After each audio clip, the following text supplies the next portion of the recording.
Assalamualaikum warahmatullahi wabarakatuh.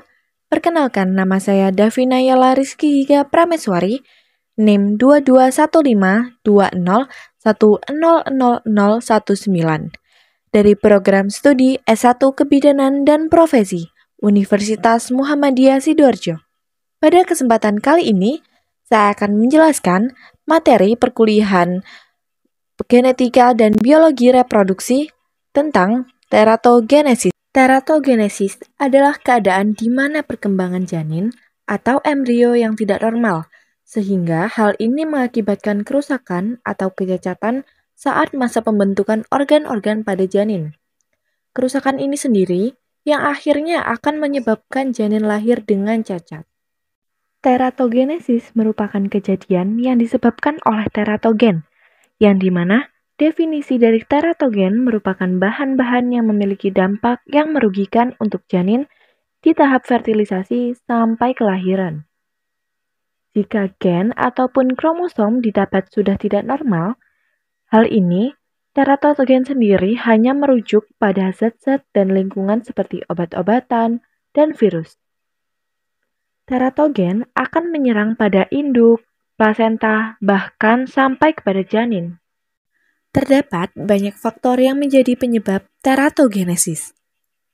Yang pertama adalah faktor keturunan, seperti bayi yang memiliki bawaan dari ibu atau ayah, sehingga ia lahir dengan bibir sumbing.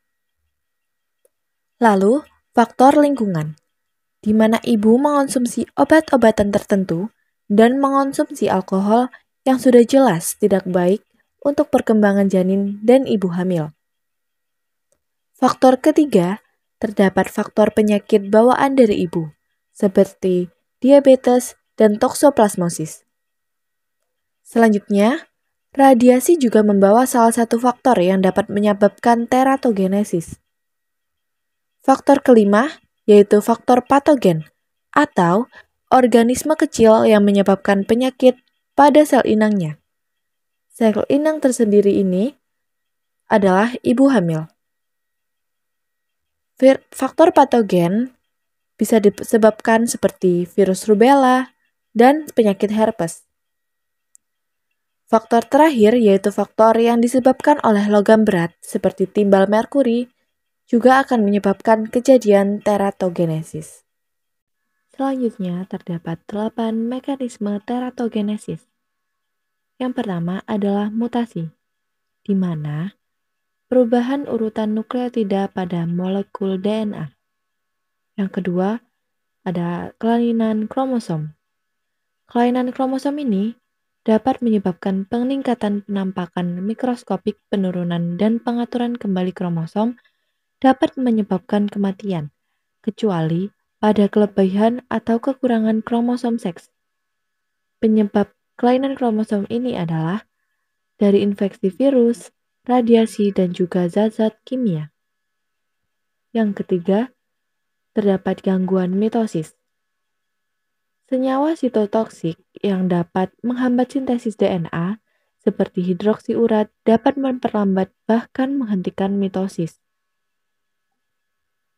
Yang keempat, terdapat gangguan integritas fungsi asam nukleat. Umumnya, obat antibiotik dan neoplastik bersifat protogenik bila mengganggu replika asam nukleat, transkripsi, dan juga translasi pada RNA. Mekanisme kelima yaitu kekurangan prekursor, substrat, atau koenzim untuk biosintesis.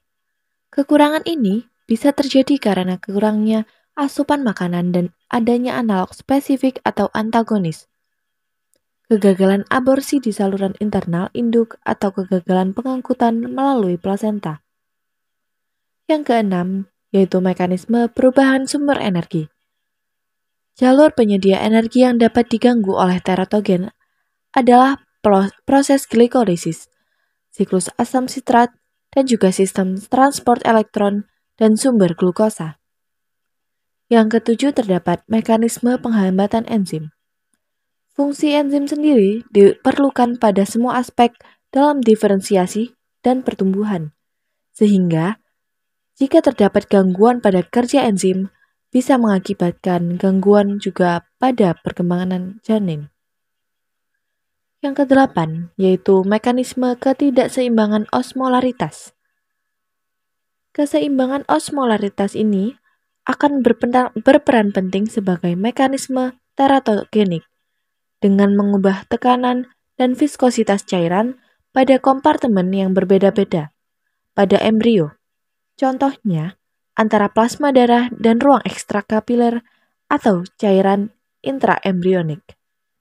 Prinsip-prinsip teratologi. Teratologi adalah ilmu yang mempelajari tentang kelainan perkembangan fisiologis, yang sering juga disebut dengan studi tentang kelainan kongenital pada manusia. Teratologi memiliki prinsip-prinsip yang dirumuskan oleh Wilson 1959, yaitu yang pertama, kerentanan terhadap teratogenesis tergantung pada genotip konseptual dan cara komposisi genetik ini berinteraksi dengan lingkungan. Prinsip kedua, yaitu kerentanan terhadap teratogen berbeda-beda menurut stadium perkembangan saat paparan. Yang ketiga, manifestasi perkembangan abnormal tergantung pada dosis atau lamanya paparan terhadap suatu teratogen. Prinsip keempat, yaitu teratogen bekerja dengan cara mekanisme yang memiliki pada sel-sel dan jaringan yang sedang berkembang untuk memulai embriogenesis yang abnormal. Prinsip yang kelima, yaitu manifestasi perkembangan abnormal, adalah kematian, malformasi, keterlambatan pertumbuhan, dan gangguan fungsi. Untuk pemaparan teratogen, jenis abnormalitas, dan jenis kecacatan yang disebabkan oleh teratogen terdapat pada seri 2. Sampai bertemu lagi. Wassalamualaikum warahmatullahi wabarakatuh.